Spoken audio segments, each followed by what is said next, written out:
আসসালামু আলাইকুম। ঘুম থেকে উঠে গ্রামের বাড়িতে আমাদের সর্বপ্রথম যেটা মনে হয় যে আমাদের গরু বাছুরগুলো ঠিক আছে কিনা। এই দেখুন, আলহামদুলিল্লাহ ওনারা ঠিকঠাক আছে।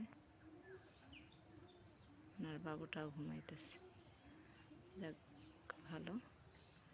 সূর্য মাত্র উদয় হইতেছে, আমি একটু ঘুরতে আসলাম।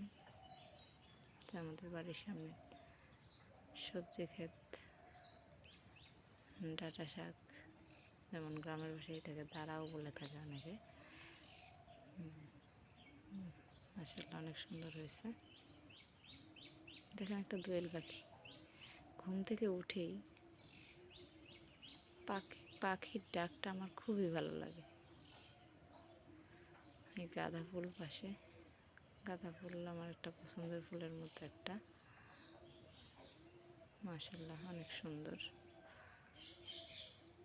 প্রতিদিন সকালবেলা আমি এখানে শুধু গাঁদা ফুল দেখার জন্য চলে আসি।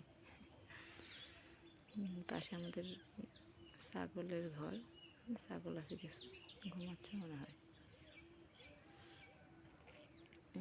ওই যে দূরে দেখা যাচ্ছে, ওগুলো মাত্র ফুলকপি বাঁধাকপি লাগানো হয়েছে, এখনো বড় হয়নি।